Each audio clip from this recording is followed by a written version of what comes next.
Hello everyone, welcome back to Get Your Mind Right Barbecue. I'm Tommy D. It's great to be back home in Athens, Georgia. Hey folks, we're going full carnivore. I got a beef chuck roast here. We're going to get this out on the smoker, low and slow, about 250.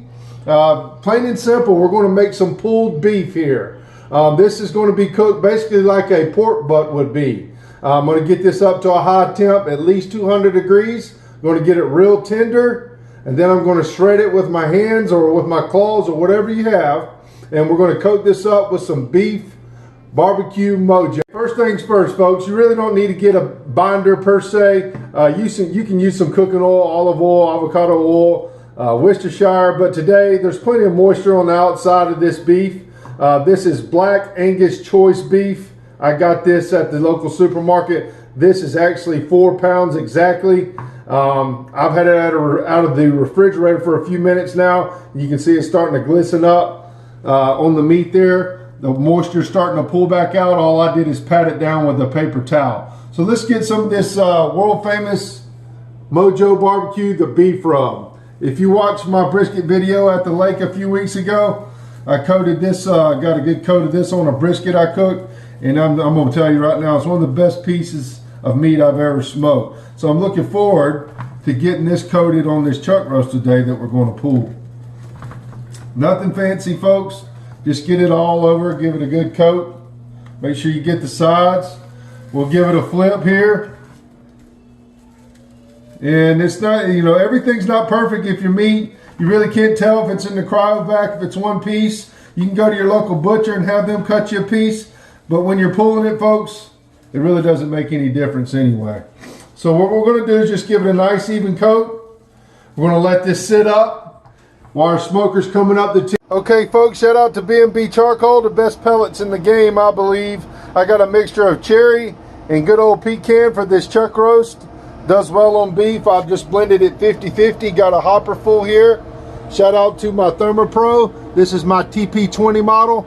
I got a probe inside the smoker here, monitoring my internal temps at the grate level. Very important to get you some of these clips, folks. You can get them on Amazon. That way you can stick your probe through and get you accurate reading. All right, folks, we got this chuck roast on the grill. It's rubbed down with the Mojo Beef rub. We're going low and slow, 250. We're going to shut this lid. We're going to keep this on the smoke till it reaches 165. It's going to take about 4 or 5 hours. This is going to take a while, about the same amount of time as a pork butt would be. It's going to take quite a few hours to get up to 165. Once it reaches 165, we're going to get it off the smoker into a pan with some beef broth and braise it. Stay tuned, folks. Let's get this lid closed, because if you're looking, we ain't cooking. Get your mind right. All right, folks, it's been 4.5 hours exactly since this chuck roast has been on the smoker. As you can see, my internals have reached up to about 160. I'm gonna let it go for about 30 more minutes. You can see quite a bit of drawback on that chuck roast. It looks beautiful. Got a bark created, and I can tell you now that this thing is almost ready. As you can see, I like to rub my finger, not so much by the temperature, but by my finger, even when I'm doing ribs, butts, anything, to make sure that bark is sticking to the meat. So if it rubs off on your finger like that did a little bit, we'll let it go a little bit longer before we wrap it. Stay tuned, folks. Chuck roast is looking beautiful. Get your mind right. All right, folks, it's been right at 5 hours. As you can see, this bark's sticking a little bit better than it was last time. I let it go for about 25-30 more minutes. That chuck roast looks outstanding. It's time to get it off the smoke. That's about all the smoke it needs to take in. Once it gets up to about 160, 165 range, we'll take it off. We're going to get it in some beef broth and let it braise and steam inside the pan. I'll meet you inside and we'll get it set up. Stay tuned. Hey folks, welcome back inside. Now that we got all the smoke we want on our chuck roast, it's got an internal temp about 165. It's looking fantastic. I'm going to go ahead and get a little bit more of this Mojo rub on top, not a whole lot. And then I'm going to put some on the sides of the pan, just to give it a little extra layers of flavor while it's sitting in this braising liquid. So basically what we got here is just some good old fat-free beef stock. Make sure it's the salted version, no MSG. if you can. I prefer that, but make sure it's got the, you know, it's loaded down with the broth, with the salt, obviously. I got about 3 cups. It's not going to take quite that much. We're just going to pour it in. Make sure you do not pour it on top of the meat. You don't want to lose that bark that we created. And you only want to pour it on the sides. Be real careful that it doesn't touch the top of the meat. And you only want to go up about 1/3 of the way up. It's kind of enough where it's just touching the meat. So, like so. And what this is going to do is I'm going to put this piece of aluminum foil over the top of it. And I'm going to put this probe in the thickest part of the meat. And it's going to break down this meat a little bit more. Going to make it real tender. We're going to cook this to a temperature of 195. And once it reaches 195, I'm going to go outside and take this aluminum foil off and start probing it with my probe for tenderness, kind of like I did with that beef brisket. I'm not going so much on the temperature. I've had some of these pieces of meat brisket go up in the 110, 150, excuse me, 210, 215 range, and it still wasn't tender when I was probing it. So you just, once it turns to 195, I like to take the aluminum foil off. That way we get some more smoke and it kind of dries out this moisture so we can have that good crisp and dark bark that we're looking for. So, okay folks, it's been about 1 hour and 45 minutes. My thermometer is going off. It's saying 195, 196. So basically what I did now is I'm going to take this aluminum foil off.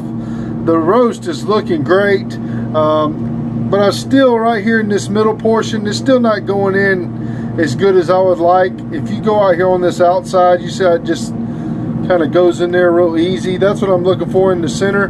So I'm going to get this bark tightened back up, let this roll for another 30 minutes, and I'll come back and check on it. Stay tuned. All right folks, let's check this out.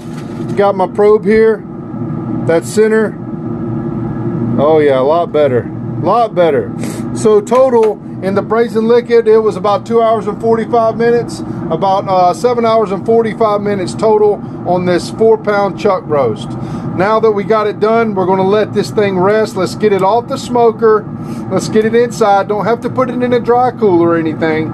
Let's put the aluminum foil back over the top. We're going to let this sit and rest for a minimum of 2 hours. Folks, this chuck roast here has been resting for about 2 hours. I kept it in its aluminum pan that we did the braising in.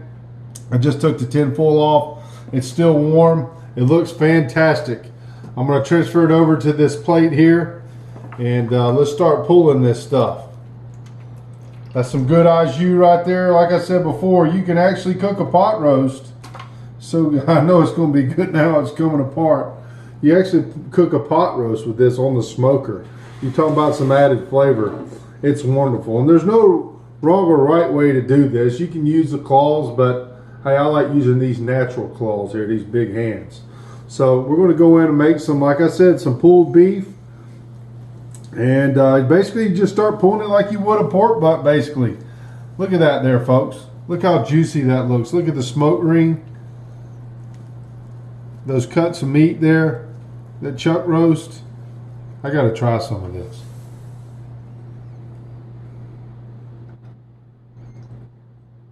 Very tender, juicy. A lot of times when I do a chuck roast in a crock pot, they cook it for 7-8 hours or whatever the case may be. It gets dry in some spots. This is where it's at. Cooking it in that braising liquid there, the beef broth. Can't go wrong. Total cook time was about 8 hours. You can also get these burn ends. Look at that there. Looking great. Appreciate it, Google.